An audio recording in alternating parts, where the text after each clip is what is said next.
Makailang ulit daw ginahasa sa isang talahiban sa Montalban, Rizal ang nooy minor de edad na dalagita na may sakit sa pag-iisip. Ang itinuturong suspect bagong kapitbahay raw nila at suki ng kanilang tindahan. Ang madalas na pagbili ni Kuya sa tindahan, may ibang motibo na pala. Yan ang kwentong Tatak Public Affairs na tinutukan ni Emil Sumangil sa Resibo.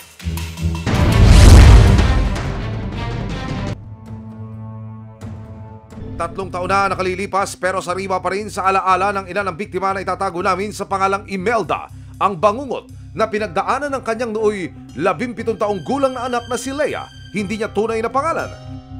Kwento ni Imelda, nagsimula ang kanilang kalbaryo nang dumating sa kanilang lugar ang dayong si Emmanuel de Luna o mas kilala sa tawag na Ekong. Naging caretaker po siya dyan.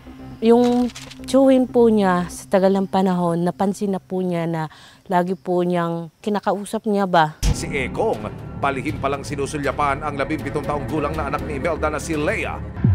Ilang buwan pa ang lumipas, napansin nilang tila nag-iba na ang mga kilos ng kanilang anak. Labis nila itong ikinabahala lalo na't may espesyal na kondisyon si Leia. Sa edad ng anak ko na ganyan, walang kaisipan na maayos. Hindi ko alam kung anong gagawin ko. Hanggang noong February 2020, isang lihim ang ibinunyag ni Leia sa kanyang mga magulang.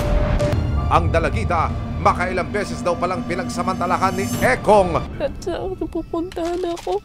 Sa sunod, sa damuhan.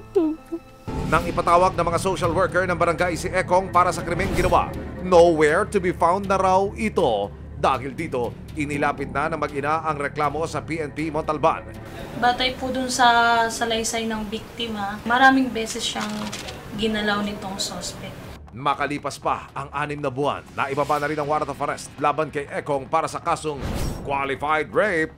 Sa mga panahong ito, isinilang na ni Leia ang batang ipinagbuntis niya dahil sa pananamantala di umano ni Ekong. Hanggang nitong July 2024, isang tip ang natanggap ng mga operatiba sa posibleng pinagtataguan ng suspect.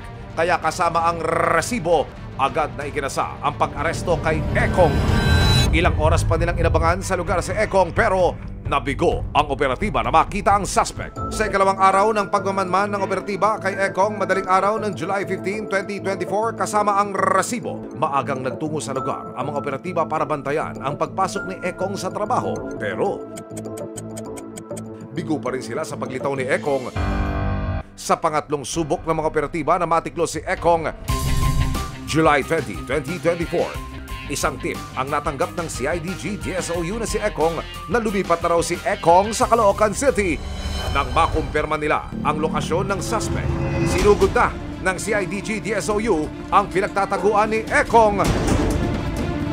Pero wait, may handaan pa yata at si Ekong mukhang walang kamalay-malay. Ba't tinagawa mo kami ng tinaguan? Nakaharap si Ekong sa kasong qualified rape. Kung mapatunayang nagkasala, pwede siyang makulong ng habang buhay. Masaya po ako. Nabigyan ng hustisya yung anak ko, nakulog na siya, pero kulang pa.